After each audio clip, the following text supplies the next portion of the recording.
Kia ora and welcome to Beer Club. I'm Luke from Beer Jerk and this is Geoff. Hello, Geoff from McLeod's Brewery. This week we are drinking a McLeod's beer. It is Pioneer, which is a brown porter. So Geoff just popped in to drop some stuff off, so I've hooked him to have a bit of a chat about this beer and also about the brewery. So I think a lot of people have probably got a really good idea about your beers and what you guys do and your history. But could you briefly tell us how you started brewing? Well, how we started brewing. It seems like such a long time ago now. My brother and I have had a place, a country pub in Waipu called the Pizza Barn for 23 years last week, would have been our anniversary. So from that we had a cheers, launcher. Cheers. From that, we've always been an independent house up there. So we've long had, I think our first craft beer list would have been 16 or so years ago, with some greatest hits. Three boys, we had the Wheat, the Oyster Stout, Renaissance Stonecutter, Epic Pale Ale, Emerson's Pilsner, when it was Emerson's Pilsner, if you know what I mean. What else do we have there?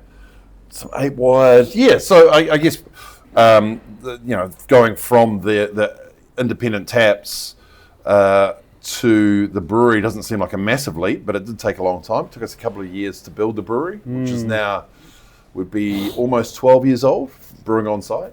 And did that start with, did you have like a tiny pilot kit and you were just doing a couple of kegs at a time, or did you go full out into? Well, yeah, I mean, it's...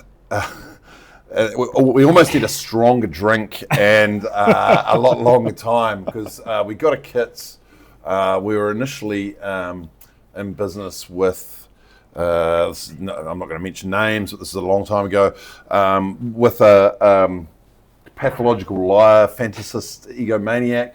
And so the kit took about a year to arrive. The joke was it was on MH370, and it kept disappearing. And then so the kit arrived, and that was about a 1,200 litre brew length from the first kit.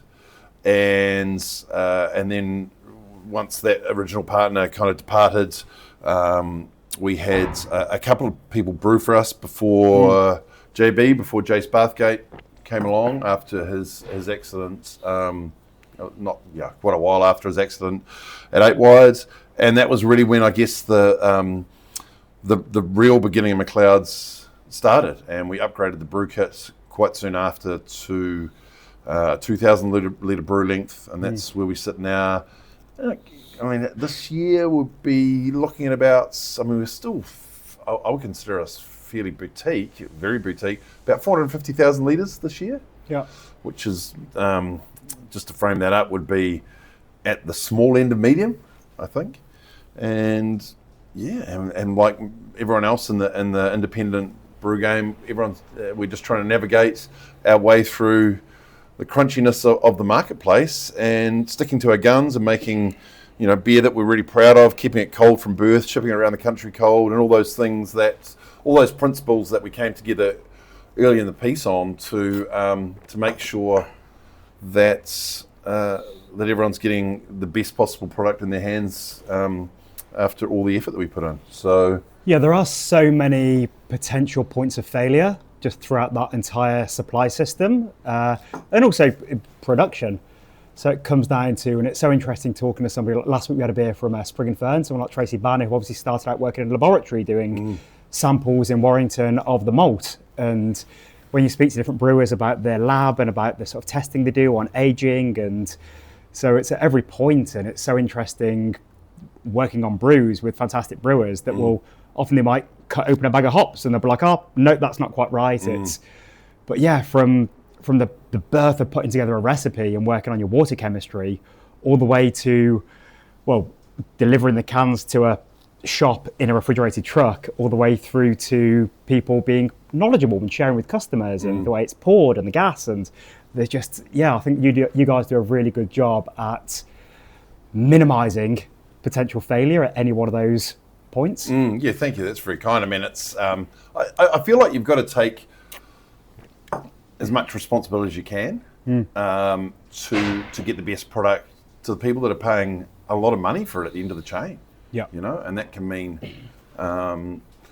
demanding things of retailers, making sure they are looking after the beer, and if it's unpasteurised, like all independent beer, I would suggest is most of it, it's looking after it and keeping it cold, so it's getting to the end drinker in the best possible condition. So I think you've just got to stick to your principles, really. Yeah. I think that's the key to for us anyway. That's key for us, is just sticking to those principles, knowing that there's an expectation, and people are paying a lot of money for a product, and their expectation is high, so it should be. And that's a key thing that just in every business, it's important to think about, and it's kind of easy to get overlooked in how busy everything is, but it's all down to the customer, and just the privilege that someone has spent, $10-12 on a can of beer to enjoy as a little treat at home, and for them to open a can and it's oxidized because of a problem with production, or it's aged and it tastes a bit dusty, and it's just thinking about that respect for the customer, I suppose, 100%. And really putting them forward, because without the customer, none of us are anything, right? Yeah, and the customer's got every right, if they're not getting a consistent quality product, not to buy it. I mean, So I mean, and for us in Waipu, we've been very lucky in Waipu. It was pretty frontier. 12 years ago when we first started putting beer on tap, we get quite a bit of stick for having longboarder. The beer, from the masses, let's say. But it's nice to see that whole environment change, where you've got the high vis guys coming in on Friday and drinking a balloon of ice with Chirimoya in. I mean, it's nice to have people absolutely shifting to beer with flavour and aroma. So I guess that's something really positive to hang on to, because I feel that that's still happening across lots of segments in independent beer. So although it's tough out there for everyone with the margins disappearing, we just got to stick to our quality, because that's that's the essential part of what all of us do, I feel like, in the independent, small brewing landscape. And at Waipu, so what McLeod's Waipu is still very much the heart, and a large amount of that volume that you're producing goes through your taps. It's probably wouldn't be more than 10% now. Okay. Yeah, so it's obviously reduced over the years. Yeah. But having said that, it's our home and the home of what we do. Yeah. So there's something. I mean, I love nothing more than to be sat in Waipu with customers, whether at bar customers or just can customers, chatting about a beer or not, because when you're in situ, like anything, it's people. It makes sense. It makes more sense to people when you're having a beer in Waipu with the yellow tartan on the walls, the surfboards on the walls, having just come past Lang's and Waipu Cove. It kind of makes more sense, because people will go, well, what's the Scottish surfy thing? I mean, it's a little bit odd, but it makes sense, because that's what the town is. I mean, it's a historic Scottish settlement, and most of the town's longboarders. So it's having that location is key. And I love that in most of your naming, it comes from the sense of place. And so we just had your Duke's Nose on tap, and a few people here, where does that come from? Have you done that walk? That's incredible. I haven't done it, but I've been around that area, and I'm aware of where it is. Because so there's no real, for us anyway, there's no terroir in beer. So I guess that sense of place can come with the names. Occasionally you get ingredients, whether it's we've just finished a new sour with berries from Mangatapiri Berries, which is about 45 minutes away. I don't know, Kai Tai Fire and the Chili Pills. So occasionally you get a chance to do it. But I guess where the sense of place comes from is brewing beers that you want to drink on site, which is why we did a lager in the early days, when that was considered pretty lowbrow. Yeah. Like longboarder was like, people, why are you doing a lager?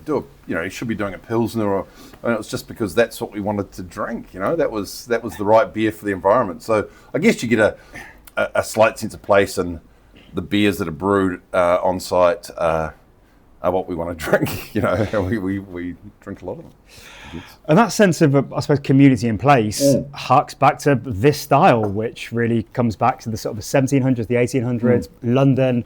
Those original porters were brown beers, and they were a bit different to the porters that were more commonly drinking these days. And it's beer for the working man. Yeah, I mean, I like this one. We call it a brown porter because it's a little bit more of a Northern English style porter. So it's probably more smelling and tasting it. And I haven't had this beer for a couple of weeks. Toasty rather than roasty. Yep. Compared to a robust London porter. Yep, definitely. Dry. I mean, all the good things about a porter, you know. Cascade is the hop in this one, US Cascade. Yep. Which is a little bit of tip of the hat to, you know, a lot of those West Coast porters, Deschutes in particular. But yeah, this is, it's really nice to see dark beers coming through. I guess the Split the G has opened dark beers to a whole new crowd. Yeah. And we don't now need to tell people that they're not too weighty, they're not stodgy, they're not old man's drinks. You know, it's quite easy to get people to try it, and now we've, you know, like it seems, there's no preconceptions with dark beer anymore, which is great because they deserve to have their time in the sun, and they deserve to be tried and enjoyed. Yeah, it's not scary, it's not full on, it's not a fucking meal in a glass. No, this is 5.6, but it's so dry, and it's so tasty, and I'm refreshed by it, you know. So I adore this beer. And you know, and it's tasting great, so that's always nice when you crack a can. And it is sessionable, like all these, you know, traditional styles, like European type styles. They became iconic for a reason. That 100%. You can drink a shitload of Kolsch or a load of bitter or, you know, 60 shilling. These different styles that are just so repeatable. It's not. And in craft beer, I often think about the kind of novelty and Untapped, and you know, people never want to drink the same beer twice because they're ticking things off. It's like, well, how about if you only had access to this, and after work you went to the pub and they had one beer on tap and it's a lovely brown porter? And I wouldn't mind too much. I wouldn't mind at all. I mean, I don't know. I mean, my go-to, because I like a few beers, as you probably can tell, I'm an elite, is Longboarder or Sea Spray. But having had this now, I mean, that's just, you know, we're in this afternoon sunshine, and it's perfect. So, I'm quite stoked. Thank you for cracking that can. You know? It's like my halftime Swapsides orange, you know what I mean? I can now get on with my day. Porter style. I've been lifted. I can now go and lug my kegs and my cases around. Well, that is your job today. You are the porter today. You're running around doing deliveries, providing the good stuff all around beautiful Auckland. So, hey, thank you so much for stopping by. Thanks to the whole team at McLeod's for making some fucking lovely beers. Awesome. I'm looking forward to popping up to Waipu when the sun is shining. Damn straight, man. Come have a beer surrounded by tartan surfboards and that big Highland cow. The Hiriku, exactly. No, look forward to it. Thank you for supporting us, man. Really thank you for joining us. See you next time. Cheers.